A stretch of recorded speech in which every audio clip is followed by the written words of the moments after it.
الحمد لله نحمده ونستعينه ونستغفره ونؤمن به ونتوكل عليه ونعوذ بالله من شرور أنفسنا ومن سيئات أعمالنا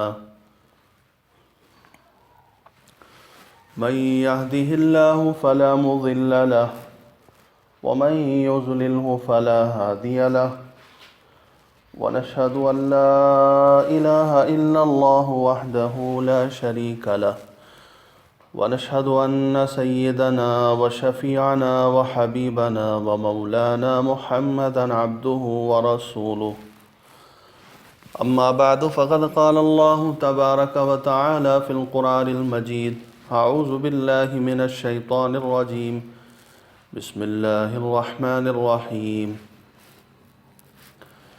وَلَقَدْ يَسَّرْنَا الْقُرْآنَ لِلذِّكْرِ فَهَلْ مِن مُّدَّكِرٍ قال النبي صلى الله عليه وسلم إن هذا القرآن أنزل على 7 أحرف فاقرؤوا ما تيسر منه أو كما قال رسول الله صلى الله عليه وسلم۔ گزشتہ آپ نے سنا کہ سب سے پہلے وہی کون سی آیت نازل ہوئی اور آپ صلی اللہ علیہ وسلم پر وہی نازل ہونے کے جو طریقے تھے وہ کیا تھے۔ کبھی جبرائیل علیہ السلام اپنی اصلی صورت میں آپ صلی اللہ علیہ وسلم کی خدمت میں پہنچتے وہی لے کر،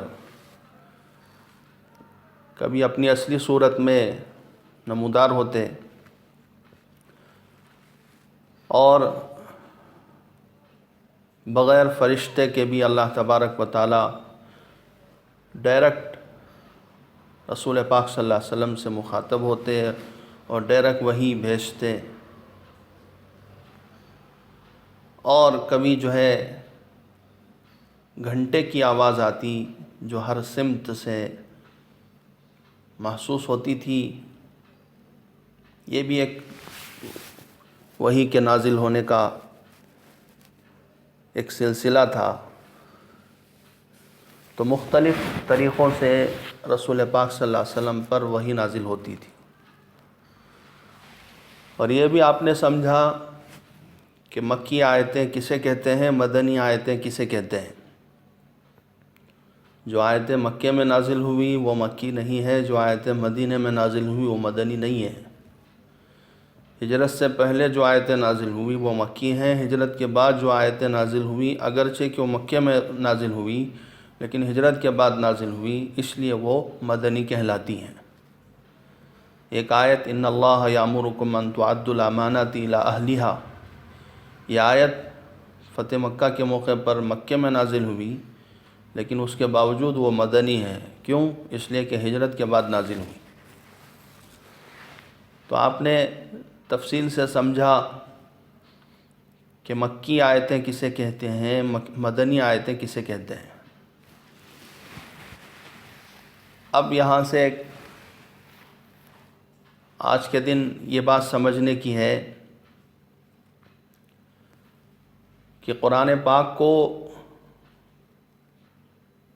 رسول پاک صلی اللہ علیہ وسلم نے آپ کے زمانے میں صحابہ نے کیسے جمع کیا، مرتب کرنے کا طریقہ کیا تھا، کہ آج کل جو قرآن کے نسخے ہیں، قرآن کاغذ پر جو لکھا ہوا ہمارے سامنے ہے، کیا رسول پاک صلی اللہ علیہ وسلم کے زمانے میں بھی اسی انداز سے جمع تھا کاغذوں پر؟ آپ صلی اللہ علیہ وسلم پر جب وحی نازل ہوتی تو آپ صلی اللہ علیہ وسلم اسے دہراتے تھے، ساتھ ساتھ پڑھتے تھے، کہیں ایسا نہ ہو کہ بھول نہ جائے، کوئی حرف نہ رہ جائے، کوئی آیت نہ رہ جائے۔ تو اس پر اللہ تبارک و تعالیٰ نے فرمایا کہ تم قرآن پڑھنے میں جلدی مت کرو، جب قرآن نازل ہو تو غور سے سنیں، ان علینا،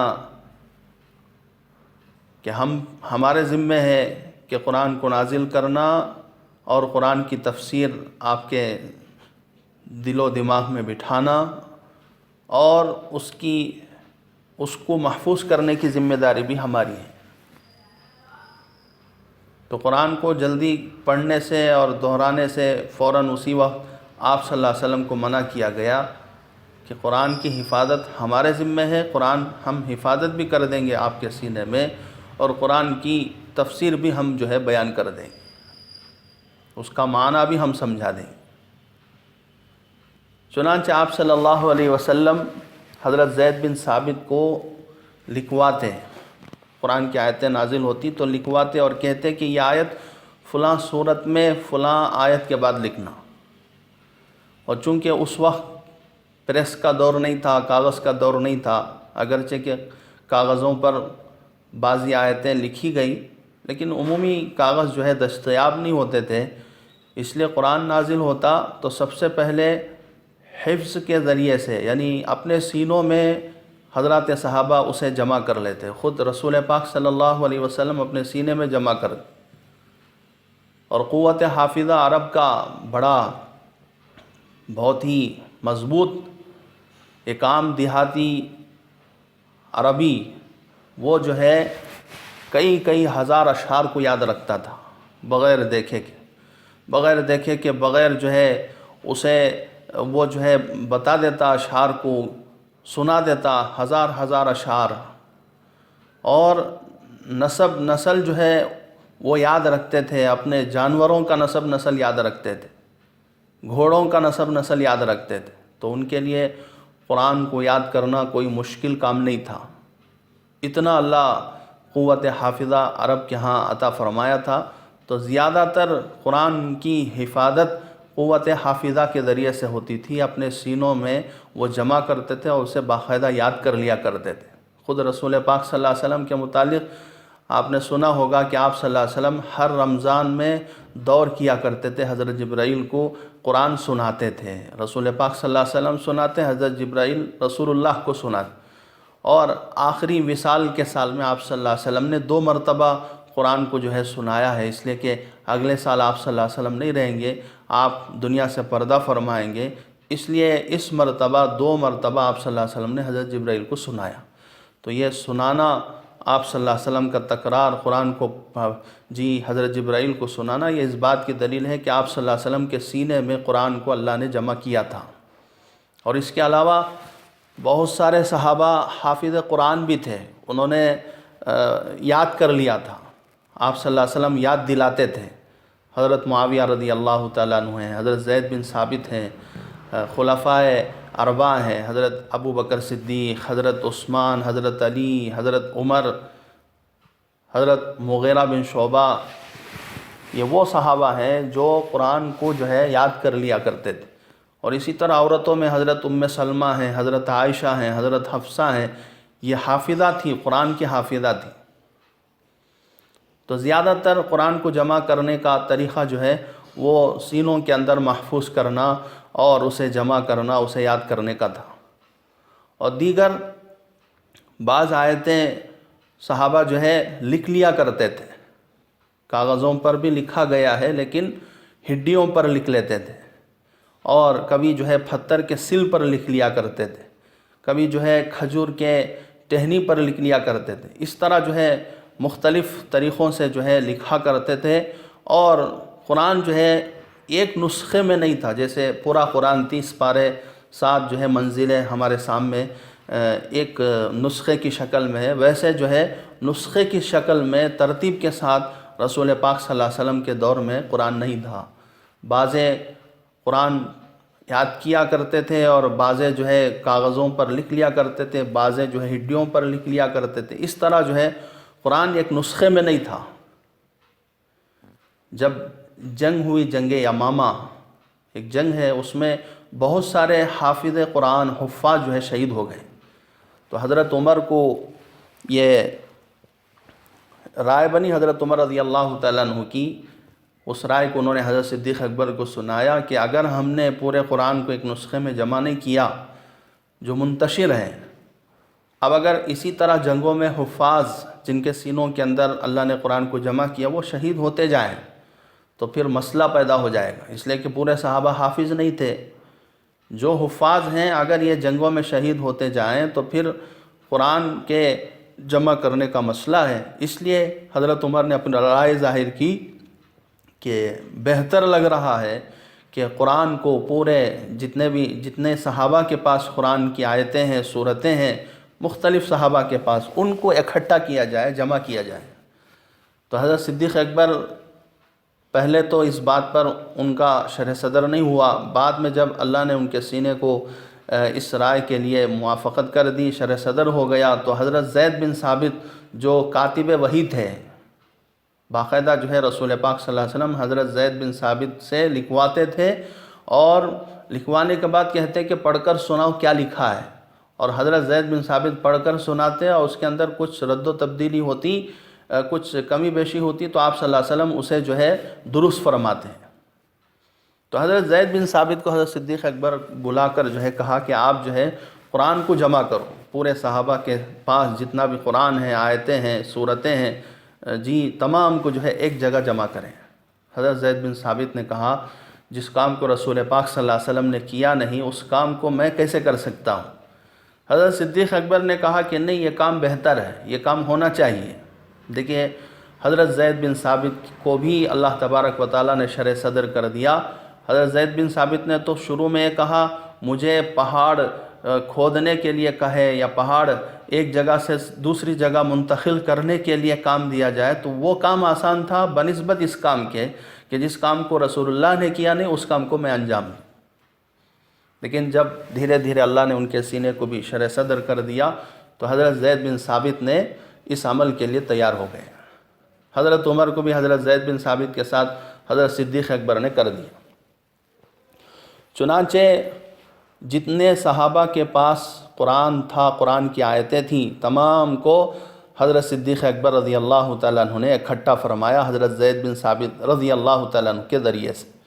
حضرت عمر، حضرت زید بن ثابت دونوں حافظ قرآن تھے، اور جو بھی آیت لے کر آتے، ہڈی پر لکھی ہوئی یا جو ہے سل پر پتھر پر لکھی ہوئی یا کہیں بھی لکھی ہوئی جو ہے آیت لے کر آتے، تو سب سے پہلے حضرت عمر، حضرت زید بن ثابت اپنے قوت حافظہ کے ذریعے سے اسے موافقت تلاش کرتے، اس کو اپنے ذہن کے اعتبار سے اپنی قوت حافظہ کے ذریعے سے دیکھتے کہ واقعی یہ آیت ہے یا نہیں، اور پھر دو صحابہ کی گواہوں سے اسے قبول کرتے۔ جو بھی کوئی آیت لے کر آتے ہیں ہم نے رسول اللہ سے سنا ہے، یہ لکھا ہے ہم نے، تو دو گواہ موجود ہوتے، دو گواہ یہ کہتے کہ ہاں ہم نے بھی اس آیت کے نزول کے وقت جو ہے اس کو سنا ہے، یہ آیت ہم نے بھی جو ہے اس کی تصدیق کی ہے۔ تو دو گواہوں کی موجودگی میں ان کو جو ہے لانے والوں کی آیت کو لیتے اور پھر جو ہے اسے مرتب کرتے۔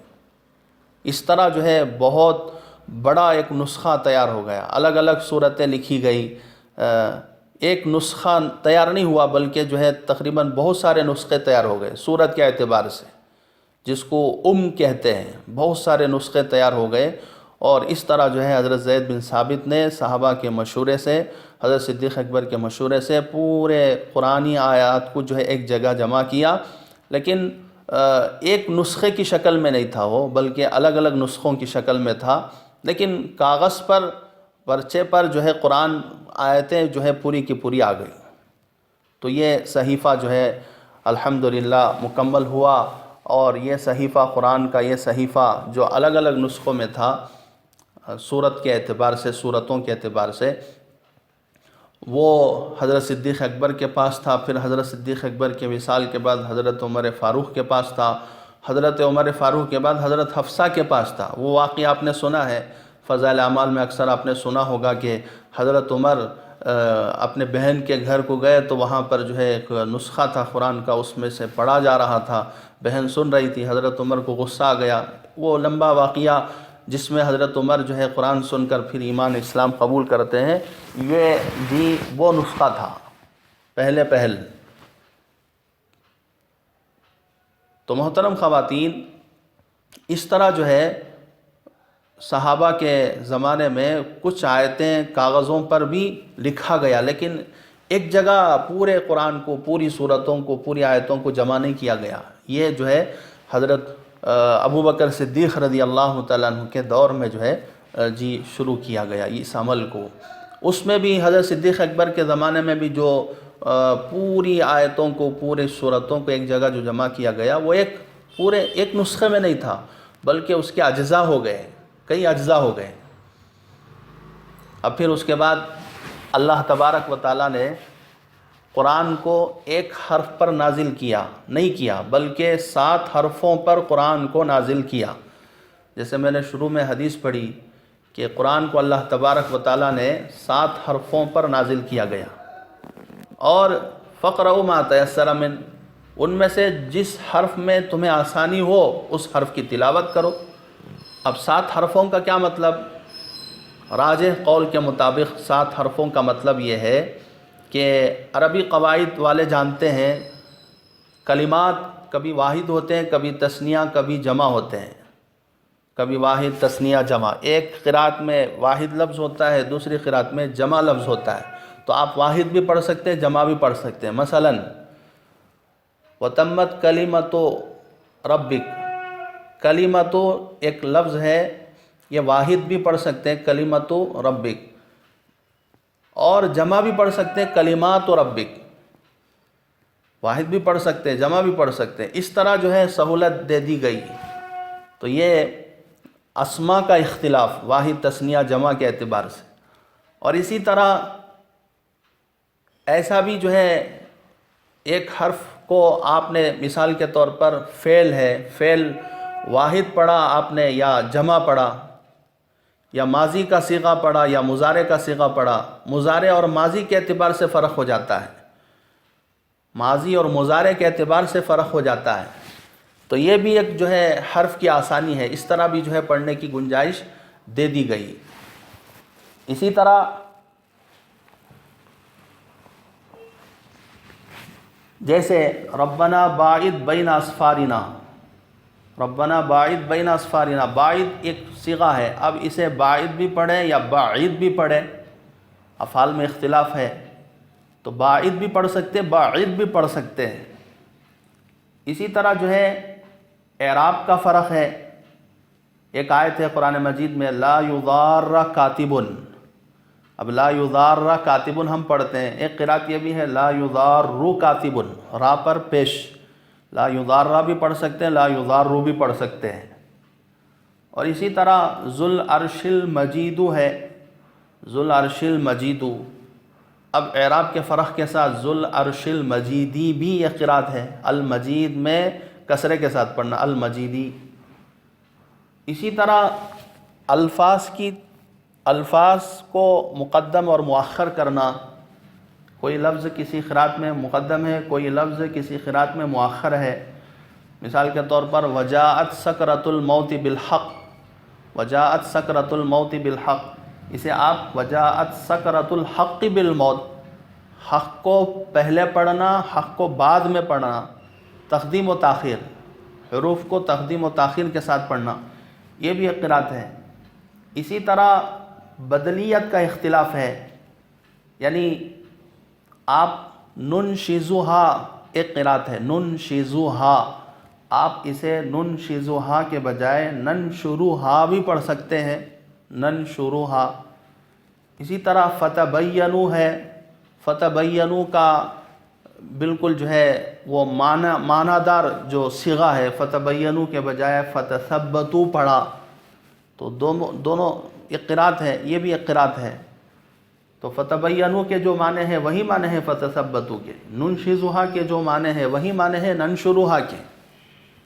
تو یہ بدلیہ کا اختلاف ہے۔ اسی طرح لہجوں کا اختلاف، لہجوں کا اختلاف، ادغام، اخفاء، اظہار، ترقیق، امالہ، مد، قصر، ان کا اختلاف، تو ان کا بھی پڑھنے کا لہجہ جو ہے بدلا جا سکتا ہے۔ مثلا موسیٰ ہے، موسیٰ، عیسیٰ، اسے جو آپ منہ سے پڑھتے ہیں، تو یہ بھی ایک جو ہے قرات کا اختلاف ہے۔ تو اس طرح جو ہے 7 حرفوں پر رسول پاک صلی اللہ علیہ وسلم پر قرآن جو ہے نازل ہوا ہے۔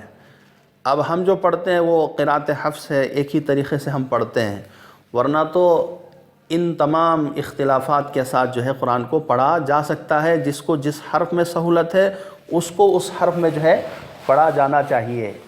اسی لیے کہتے ہیں رسول پاک صلی اللہ علیہ وسلم ایک مرتبہ بنو غفار کے تالاب کے پاس تشریف فرماتے ہیں، حضرت جبرائیل تشریف لائے، آپ نے حکم فرمایا کہ آپ اپنی امت کو حکم دیں کہ وہ قرآن پاک کو ایک ہی حرف پر پڑھیں۔ حضرت جبرائیل پیغام لائے اللہ کا، تو آپ صلی اللہ علیہ وسلم نے فرمایا کہ میں اللہ سے اس کی معافی اور مغفرت طلب کرتا ہوں، میری امت میں اس کی طاقت نہیں ہے ایک حرف میں پڑھنے کی۔ پھر جبرائیل دوبارہ آپ کے پاس آئے اور فرمایا کہ اللہ نے آپ کو حکم دیا ہے کہ آپ کی امت قرآن پاک کو 2 حرفوں پر پڑھے۔ آپ نے فرمایا کہ میں اللہ سے معافی اور مغفرت مانگتا ہوں، میری امت میں اس کی بھی طاقت نہیں۔ پھر تیسری بار آئے، فرمایا کہ اللہ نے آپ کو حکم دیا ہے کہ آپ کی امت قرآن کریم کو 3 حرفوں پر پڑھے۔ آپ نے پھر فرمایا کہ میں اللہ سے معافی اور مغفرت چاہتا ہوں، میری امت میں اس کی بھی طاقت نہیں ہے۔ پھر وہ چوتھی بار آئے اور فرمایا کہ اللہ نے آپ کو حکم دیا ہے کہ آپ کی امت قرآن کو 7 حرفوں پر پڑھے، پھر وہ ان میں سے جس حرف پر پڑھیں گے ان کی قراءت درست ہو جائے گی۔ ایک روایت یہ ہے، تو اس روایت کے اعتبار سے ان ھذا القرآن انزل علی 7 احرف فاقرؤوا ما تیسر من، یہ قرآن 7 حرفوں پر نازل کیا گیا ہے، بس ان میں سے جو تمہارے لیے آسان ہو اس طریقے سے پڑھ لو۔ تو یہ آپ کے ذہن میں رہے کہ قرآن کو 7 حرفوں پر پڑھ سکتے ہیں۔ 7 حرفوں پر پڑھنے کا مطلب یہ ہے کہ افعال کا فرق، لہجے کا فرق، بدلیت کا اختلاف، اسماء کا فرق اور اعراب کا فرق، اور اسی طرح تقدیم و تاخیر کا فرق، ان فرقوں کے ساتھ جو ہے قرآن کو پڑھا جاتا ہے 7 انداز میں 7 حرفوں پر۔ تو اس طرح جو ہے قرآن نازل ہوا تاکہ جو ہے جس کو جس لفظ میں سہولت ہے اس لفظ کو وہ اختیار کرے۔ پھر حضرت عثمان غنی رضی اللہ تعالیٰ عنہ کے دور میں جب فتوحات کا سلسلہ بڑا آگے بڑھا، عرب عجم لوگ جو ہے مسلمان بنے، جوخ در جوخ اسلام میں داخل ہوئے، عجمی لوگوں میں قرآن کے نسخے پہنچے، تو ان میں اختلاف ہو گیا۔ آرمینیا ایک علاقہ ہے، آپ جانتے ہیں آذربائیجان کے پاس، وہاں پر حضرت حذیفہ جنگ کے محاذ پر گئے تھے تو وہاں دیکھا کہ قراءت کا اختلاف ہے لوگوں میں۔ جو لوگ حضرت ابی بن کعب کی قراءت پڑھتے ہیں وہ حضرت ابن مسعود کی قراءت کا اختلاف کرتے ہیں، حضرت ابن مسعود کی قراءت جو پڑھ رہے ہیں وہ حضرت ابی بن کعب رضی اللہ تعالیٰ عنہ کی قراءت کا اختلاف کرتے ہیں۔ اہل عراق ابن مسعود رضی اللہ تعالیٰ عنہ کی قراءت پڑھ رہے ہیں، اور ملک شام والے حضرت ابی بن کعب کی قراءت پڑھ رہے ہیں۔ ان میں آپس میں اختلاف یہاں تک کہ کفر تک نوبت آ جاتی تھی۔ تو حضرت حذیفہ فوراً حضرت عثمان غنی رضی اللہ تعالیٰ عنہ سے کہا کہ اس اختلافات کو ختم کریں، پورا جو ہے ایک نسخہ آپ جو ہے تیار کریں جس نسخے میں ساری قراءتیں موجود ہوں۔ تو رسم الخط حضرت عثمانی جو کہتے ہیں، اس خط کے تحت، اس رسم الخط کے تحت حضرت عثمان غنی رضی اللہ تعالیٰ عنہ نے تمام 7 حرفوں کی قراءت کو ایک جگہ جمع کیا، اس انداز سے لکھا کہ اس لفظ کو پڑھنے میں آپ جو ہے آپ جمع بھی پڑھ سکتے ہیں، واحد بھی پڑھ سکتے ہیں۔ اس انداز سے جو ہے جمع کیا کہ ایک لفظ اسے آپ واحد بھی پڑھ سکتے ہیں، جمع بھی پڑھ سکتے ہیں، اور اس کے اندر جو ہے اعراب نہیں ڈالا گیا، نقطے نہیں ڈالے گئے۔ اب ننشزوہا ہے، اگر اس میں نقطے نہ ڈالے تو آپ ننشزوہا بھی پڑھ سکتے ہیں، ننشروہا بھی پڑھ سکتے ہیں۔ نقطے ڈال دے پھر اعراب لگا دے تو پھر جو ہے وہ ایک خاص ہو جاتا ہے۔ تو اس طرح جو ہے رسم الخط عثمانی حضرت عثمان غنی رضی اللہ تعالیٰ عنہ نے ایسے جو ہے 7 نسخے تیار کیے جس میں تمام قراءتیں ایک جگہ جمع ہو جاتی ہیں، اور ان 7 نسخوں کو ایک نسخہ مکے کو روانہ کیا، ایک نسخہ مدینے کو روانہ کیا، اور پھر جو ہے ملک شام میں روانہ کیا، عراق میں روانہ کیا۔ اس طرح بڑے بڑے شہروں میں، بڑے بڑے ملکوں میں 7 نسخے حضرت عثمان غنی رضی اللہ تعالیٰ عنہ نے پہنچا دیا۔ اب یہ قرآن پاک ہمارے پاس جو موجود ہے وہ رسم خط عثمانی ہے، جس میں ہم 7 انداز سے جو ہے قراءت پڑھ سکتے ہیں۔ پہلے نقطے اور اعراب نہیں تھے قرآن کے اندر، سب سے پہلے نقطے کس نے لگوائے، اختلاف ہے۔ ابو الاسود دؤلی حضرت علی رضی اللہ تعالیٰ عنہ کے شاگرد، حضرت علی کے حکم سے انہوں نے جو ہے نقطے لگوائے۔ اب شین پر نقطے، 3 نقطے سے شین پہچانی جاتی ہے، نقطے نہ ہو تو وہ سین ہے۔ با پر، الف کے بعد با پر نیچے نقطہ ہے تو وہ با ہے، اوپر 2 نقطے ہیں تو وہ تا ہے، اگر 3 ہو تو سا ہے۔ یہ عجمی لوگوں کو سمجھنے کے لیے، ورنہ تو عرب حضرات کے لیے نقطے ہونا ضروری نہیں تھا، بغیر نقطوں کے وہ آسانی سے فر پڑھ لیتے تھے۔ آگے پیچھے سیاق و سباق کے اعتبار سے ان کو پتہ چل جاتا تھا کہ یہ تا ہے کہ سا ہے، یہ جیم ہے کہ ہا ہے، یہ خا ہے کیا ہے، عین ہے کہ غین ہے۔ انہیں نقطے ہونا ضروری نہیں تھا، اور پھر زبر زیر ہونا بھی ان کے لیے ضروری نہیں تھا۔ تو اعلیٰ اختلاف الروایہ ابو الاسود دؤلی نے حضرت علی کے حکم سے نقطے جو ہے قرآن کے اندر لگوائے، اور بعض روایتوں میں آتا ہے کہ حجاج جو ظالم بادشاہ گزرا ہے، جس نے کئی صحابہ کو شہید کروایا، کئی مسلمانوں کو جو ہے ناحق مارا، اس نے جو ہے نقطے لگوائے۔ اسی طرح اعراب کا بھی مسئلہ ہے۔ اعراب کا مطلب زبر زیر پیش۔ پہلے اعراب زبر زیر پیش ابھی جو ہم سمجھتے ہیں ویسے نہیں تھے۔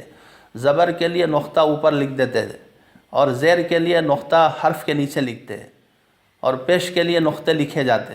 تو نقطے جو اصل نقطے ہیں اور زبر زیر کے جو نقطے ہیں وہ آپس میں مکس ہو جاتے، متشابہات ہو جاتے۔ تو بعد میں جو ہے وہ زبر کے لیے الگ جو ہے شکل بنی، زیر کے لیے الگ شکل بنی، پیش کے لیے الگ شکل بنی، اور پھر تشدید کے لیے الگ شکل بنی۔ وہ بعد کے ہیں، ورنہ تو حضور کے زمانے میں نقطے نہیں تھے قرآن میں، اور پھر جو ہے قرآن کے اندر جو ہے کیا نہیں تھے، زبر زیر پیش نہیں تھے۔ آج کل جو اہل حدیث ہیں وہ کہتے ہیں دیکھو ہم قرآن کو مانتے ہیں، حدیث کو مانتے ہیں، اور صحابہ کی بات کو بھی ہم نہیں مانتے۔ اب بتائیے قرآن کے اندر جو زبر زیر پیش صحابہ نے لگوائے، بلکہ صحابہ کے بعد والوں نے لگوائے، تابعین نے لگوائے۔ اب یہ حضور کے زمانے میں تو نقطے نہیں تھے، اعراب نہیں تھا، تو آپ قرآن کو کیسے مانتے ہیں؟ آپ تو گویا اس وقت جو موجود قرآن ہے وہ قرآن کے اعتبار سے ہٹا ہوا ہے، اور حدیث کے اعتبار سے وہ قرآن ہٹا ہوا ہے، تو آپ کو نہیں ماننا چاہیے۔ پھر بھی اہل حدیث مانتے ہیں۔ اس کا مطلب یہ نہیں ہے کہ صرف جو ہے ہم قرآن اور حدیث کی بات کو سنیں، بلکہ قرآن بھی دلیل ہے، حدیث بھی دلیل ہے، اور صحابہ کا اجماع بھی دلیل ہے۔ صحابہ کا اجماع بھی دلیل ہے، صحابہ کے اقوال بھی دلیل ہے، اور صحیح رائے قیاس یہ بھی جو ہے دلیل ہے۔ تو یہ نقطے اور پھر جو ہے اعراب جو ہے بعد میں ڈالے گئے، نہ نقطے ڈالنے کا حکم قرآن میں ہے، نہ اعراب ڈالنے کا حکم حدیث میں ہے، تو پھر یہ کیسے پڑ گئے؟ تو اس کا مطلب یہ ہے کہ یہ بھی مسلمانوں نے جس چیز کو خیر سمجھا ہے، اللہ بھی اسے اچھا سمجھتے، اسے خیر سمجھتے ہیں، یہ جو ہے قیاس کے اعتبار سے ایک دلیل ہے۔ تو محترم خواتین، ماشاءاللہ قرآن جو ہے ہمارے پاس ایسا سمجھیے کہ بنا بنایا کھانا ہمارے پاس موجود ہے، اب صرف ہم کو کھانا ہے۔ قرآن کو جمع کرنے میں کتنی دقتیں اور کتنی قربانیاں لوگوں کی، پھر اس میں نقطے اعراب نہیں تھے، اعراب اور نقطے ڈالے گئے، اور 7 حرفوں پر قرات پڑھنے کے لیے ماشاءاللہ اس کے لیے الگ سے محنت ہوئی۔ ساری چیزیں جو ہے ماشاءاللہ بنا کر جو ہے ہمارے سامنے موجود ہے، اور ہمارا حال یہ ہے کہ ہمیں ایک صفحہ بھی جو ہے پڑھا نہیں جاتا، اور قرآن کو صحیح ترتیل تجوید کے ساتھ پڑھا نہیں جاتا، اور پھر اس کے معنی کو سمجھنے کے لیے بھی ہمارے پاس وقت نہیں ہے۔ کتنی محرومی کی بات۔ سب سے بڑی سعادت کی بات یہ ہے کہ ہم قرآن کو صحیح الفاظ کے ساتھ پڑھیں، تجوید کے ساتھ پڑھیں، اور پھر دوسرے نمبر پر ان کے معانی میں غور کریں۔ اور بڑی بدبختی کی بات ہے کہ نہ ہم قرآن پڑھ پا رہے ہیں، صحیح تلفظ ہے، اور نہ قرآن کا معنی سمجھ پا رہے ہیں، نہ ہم پڑھیں نہ اپنی اولاد کو جو ہے سکھائے۔ یہ سب سے بڑی شقاوت کی بات ہے، بدبختی کی بات۔ اللہ تعالی ہم تمام کو اس سے حفاظت فرمائے۔ اور دوسری بات یہ ہے کہ قرآن کی تفسیریں لکھی گئی ہیں۔ قرآن کی تفسیریں، بعض آیات ہوتی ہیں سمجھنے میں دشواری ہوتی ہیں، تو ان کو سمجھنے کے لیے قرآن دوسری آیت تفسیر کے طور پر ہوتی ہے۔ قرآن کا حل قرآن سے، قرآن کی آیت کا حل قرآن سے۔ مثلا ایک آیت ہے اہدنا الصراط انعمت علیہم، سورہ فاتحہ میں اہدنا الصراط المستقیم صراط الذین انعمت علیہم، ان لوگوں کا راستہ جن پر آپ نے انعام کیا ہے۔ اب یہاں پر وہ کون لوگ ہیں جن پر انعام کیا ہے، اس کی تفسیر سورہ فاتحہ میں نہیں ہے، اس کی تفسیر دوسری صورتوں میں ہے، دوسری آیت پہ ہے۔ اولئک الذین انعم اللہ علیہم من النبیین والصدیقین والشہداء والصالحین۔ وہ کون لوگ ہیں جن پر اللہ نے انعام کیا؟ وہ لوگ ہیں نبی، شہداء، صالحین، صدیقین، یہ لوگ ہیں، ان کی فہرست اللہ نے دوسری آیت میں بتائی۔ تو انعام جو ہے بڑی بڑی عربی کتابیں ہیں، عربی میں جو تفسیریں موجود ہیں، مثال کے طور پر ابن کثیر تفسیر کی ایک بہت بڑی کتاب ہے ماشاءاللہ، اس کے اندر تفصیل سے جو ہے انہوں نے قرآن کی آیات کو، مطالب کو سمجھایا ہے۔ اور اسی طرح تفسیر طبری، یہ بھی جو ہے ماشاءاللہ بہت جلدوں میں، کئی جلدوں میں ماشاءاللہ تفسیر موجود ہے۔ اور اسی طرح تفسیر مظہری، یہ جو ہے مظہر جانا رحمۃ اللہ علیہ کے شاگرد نے جو ہے لکھا ہے، یہ بھی بہت بڑی تفسیر ہے۔ اسی طرح جو ہے تفسیر ابن جریر، یہ بھی جو ہے ماشاءاللہ بہت بڑی تفسیر کی کتاب ہے۔ اس طرح مختلف الدر المنصور، یہ بھی جو ہے تفسیر کی کتاب ہے۔ تفسیر کبیر علامہ رازی کی، یہ بھی بہت بڑی کتاب ہے تفسیر کی۔ تو یہ سب عربی کتابیں ہیں جن سے جو ہے اردو میں جو ہے ترجمہ کیا جاتا ہے۔ تو اصل تفسیر کی کتابیں یہ ہیں، قابل ماخذ، قابل جو ہے مطالعہ یہ کتابیں ہیں۔ تو ماشاءاللہ تفسیریں بھی لکھی گئی، اور قرآن کے حروف کو بھی یاد کیا گیا، قرآن کے لہجے کو بھی جو ہے اس کی بھی حفاظت ہوئی۔ مستقل قرات کا ایک فن ہے کہ کس حرف کو کیسے پڑھے، کیا اس کی تجوید کیا ہونا چاہیے، ساری تفصیلات موجود ہیں۔ اسی طرح قرآن کے اندر ایک شان نزول ہے۔ شان نزول کسے کہتے ہیں؟ شان نزول کہتے ہیں کہ کوئی آیت نازل ہوئی ایک خاص واقعے کے تحت، یا صحابہ نے سوال کیا، اس پر جو ہے آیت نازل ہوئی، اس پر سورت نازل ہوئی۔ قرآن کے دو حصے ہیں، قرآن کی آیتوں کے دو حصے ہیں۔ بعض آیتیں وہ ہیں جو کسی واقعے کے ساتھ متعلق نہیں ہیں، کسی سوال کے ساتھ متعلق نہیں ہیں۔ بعض قرآن کی آیتیں وہ ہیں، ان کا نزول کسی خاص واقعے کے تحت، گزشتہ مرتبہ میں نے بتایا تھا وَلَا تَنْكِحُوا الْمُشْرِكَاتِ حَتَّى يُؤْمِنْ، مشرکہ عورتوں سے نکاح نہ کرو جب تک کہ وہ مسلمان نہ ہو، یہ آیت ہے۔ اس آیت کو کب نازل کیا گیا؟ ایک واقعے کے تحت نازل کیا گیا۔ ایک صحابی جن کا تعلق ایک عورت سے تھا زمان اسلام سے قبل، جب وہ مسلمان ہوئے، صحابی ہجرت کر کے مدینہ چلے گئے، مدینہ سے کسی کام میں مکہ آئے، تو اس عورت سے ملاقات ہوئی، تو اس نے جو ہے شادی کا مطالبہ کیا۔ تو انہوں نے کہا کہ نہیں، میں مسلمان ہوں، تم جو ہے ابھی مسلمان نہیں ہو، میں آپ صلی اللہ علیہ وسلم سے پوچھ کر بتاتا ہوں۔ تو آپ سے پوچھا گیا تو یہ آیت نازل ہوئی، مشرکہ عورتوں سے نکاح مت کرو۔ اس طرح جو ہے قرآن کی کئی آیتیں ایسی ہیں جو خاص جو ہے خاص واقعے کے متعلق جو ہے وہ نازل ہوئی ہیں، یا صحابہ نے سوال کیا، اس پر جو ہے آیتیں نازل ہوئی ہیں۔ تو شان نزول اہم ہے، شان نزول بالکل جو ہے وہ ایک مستقل جو ہے اس کے تحت بھی جو ہے کتابیں لکھی گئی ہیں، وہ کیا شان نزول ہے، وہ کیا واقعات ہیں۔ اسی طرح قرآن کو سمجھنے کے لیے، قرآن کے معنی کو سمجھنے کے لیے صرف عربی قاعدے کافی نہیں ہیں، عربی زبان پر عبور کر لینا کافی نہیں کہ عربی زبان آ گئی تو ہم قرآن کی تفسیر کر سکتے ہیں، جیسے غیر مخلدین اہل حدیث کرتے ہیں۔ دو چار عربی لفظ سیکھ لیے تو ٹائی لگا کر پینٹ شرٹ پہن کے تفسیر کے لیے بیٹھ جاتے ہیں۔ آپ نے دیکھا ہوگا مختلف چینلوں میں، جی ٹائی لگائے ہوئے ہیں اور پھر جو ہے پینٹ شرٹ پہنے ہوئے ہیں، قرآن کا تلفظ بھی صحیح ان سے ادا نہیں ہو رہا ہے، بعض چند جو ہے عربی الفاظ انہیں یاد آ گئی، جس کی وجہ سے جو ہے قرآن کی تفسیر کے لیے بیٹھ گئے۔ حالانکہ حدیث میں ہے جس نے قرآن میں اپنی رائے سے کچھ کہا، اگرچہ کہ وہ بھی صحیح ہو جائے لیکن پھر بھی اس نے جو ہے غلط کہا ہے، ایسا شخص اپنا ٹھکانہ جہنم میں بنا لے۔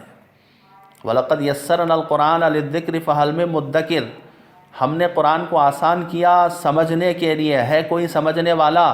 یہ آیت دلیل کے طور پر غیر مخلدین پیش کرتے ہیں کہ ہر کوئی قرآن کی تفسیر کر سکتا ہے، اس لیے کہ اللہ نے قرآن میں کہا ہے کہ سمجھنے کے لیے ہم نے قرآن کو آسان کیا۔ یہ غلط جو ہے دلیل وہ پیش کر رہے ہیں۔ اس آیت میں اللہ تعالیٰ یہ بتا رہے ہیں آخرت کی باتیں، مرنے کے بعد کی زندگی کی باتیں، بت پرستی کی عبادت کی مخالفت، یہ وہ چند حکمتیں ہیں، چند جو ہے نصیحت کی باتیں ہیں، ان کو سمجھنے کے لیے زیادہ چیزیں جاننے کی ضرورت نہیں، عقل سے جو ہے آپ سمجھ سکتے ہیں۔ ایسی آیتیں قرآن کو سمجھنے کے لیے بالکل آسان ہیں۔ قرآن کی آیتیں بہت ساری ایسی ہیں جن میں آخرت کا تذکرہ ہے، مرنے کے بعد کی زندگی کا تذکرہ ہے، ما بعد الموت کا تذکرہ ہے، نصیحت کی باتیں ہیں، وہ باتیں سمجھنے کے لیے عقل مند کے لیے کافی ہیں۔ لیکن وہ آیتیں جن میں احکامات بتائے گئے ہیں، وہ آیتیں جن میں اصول بتائے گئے ہیں، جن میں علمی استنباط کے مسئلے ہیں، بہت سارے علمی نکات ہیں، ان کو سمجھنے کے لیے صرف جو ہے عقل نہیں ہے، بلکہ بہت سارے عقل کے ساتھ جو ہے بہت سارے علوم پر عبور کرنا ضروری ہے۔ علم نحو حاصل کرنا، علم صرف حاصل کرنا، ادب حاصل کرنا، علم بلاغت حاصل کرنا، اور ساری چیزیں حاصل کرنے کے بعد پھر جو ہے وہ آیتوں کو سمجھ پائے گا۔ ورنہ کوئی بھی ڈاکٹر جو ہے انگریزی زبان سیکھنے کی وجہ سے ڈاکٹر نہیں بن جاتا، کوئی انجینئر جو ہے انگریزی زبان سیکھنے کی وجہ سے انجینئر نہیں بن جاتا۔ نیم حکیم خطرہ جان، اسی طرح نیم ملا خطرہ ایمان۔ تو آدھے بیدھے جو مولوی صاحب ہوتے ہیں چند الفاظ عربی کے سیکھ لیتے ہیں تو ان سے تو ایمان خطرے میں آ جاتا ہے۔ اس لیے جو ہے قرآن کی تفسیر کرنے کے لیے ضروری ہے کہ وہ جو ہے سند یافتہ ہو، اور پھر جو ہے وہ بہت سارے علوم پر اس کو جو ہے دسترک اسے جو ہے عبور حاصل ہو، بہت سارے علوم سے وہ فارغ ہو، اور کسی مستند عالم سے جو ہے زانوِ تلمس طے کیا ہو۔ یہ ساری چیزیں ضروری ہیں، محض چند الفاظ سیکھ لیے تو تفسیر نہیں کر سکتے۔ تو خلاصہ یہ ہے کہ آپ کو معلوم ہوا کہ قرآن ایک حرف پر نازل نہیں ہوا بلکہ 7 حرفوں پر نازل ہوا ہے۔ 7 قرات جس کو کہتے ہیں، 10 قرات جس کو کہتے ہیں، بہت ساری قراتیں ہیں، 7 قراتیں ہیں، 10 قراتیں، بہت ساری قراتیں ہیں۔ ان قراتوں میں یہی اختلاف ہے کہ لہجوں کا اختلاف، الفاظ کا اختلاف، اسماء کا اختلاف، الفاظ کی تقدیم و تاخیر کا اختلاف، یہ ساری چیزیں۔ آپ کو یہ بھی معلوم ہو گیا کہ قرآن جو اترا اس وقت جو ہے ماحول نہیں تھا کہ پوری آیتوں کو، پوری صورتوں کو ایک کاغذ پر، ایک کتاب پہ لکھے، بلکہ جو ہے اسے ہڈیوں میں لکھا گیا، پھر جو ہے کہیں کاغذ پر بھی لکھا گیا، اور پھر جو ہے پتھر کے سلوں پر بھی لکھا گیا، اور پھر حضرت صدیق اکبر نے پورے قرآن کو جمع کیا۔ پھر حضرت عثمان غنی رضی اللہ تعالیٰ عنہ کے زمانے میں وہ لہجوں کے اختلاف کی وجہ سے پھر اسے جو ہے رسم خط عثمانی کے نام پر جو ہے پھر اسے الگ سے جمع کیا گیا، 7 نسخے تیار ہوئے اس کے۔ اور پھر شان نزول کسے کہتے ہیں، وَلَقَدْ يَسَّرْنَا الْقُرْآنَ لِلذِّكْرِ فَهَلْ مِن مُدَّكِرٍ کے کیا معنی؟ کیا ہر کوئی جو ہے قرآن کی تفسیر کر سکتا ہے اس لیے کہ اللہ نے قرآن کو آسان کیا؟ اس کا یہ مطلب نہیں ہے۔ یہ ساری باتیں آپ کو جو ہے سمجھ میں آئی۔ اللہ تعالیٰ سے دعا فرمائے، اللہ تبارک و تعالیٰ ہمیں قرآن کا فہم عطا فرمائے، قرآن سمجھنے کے لیے وقت نکالنے کے اللہ ہمیں توفیق عطا فرمائے۔ وآخر دعوانا ان الحمد للہ رب العالمین۔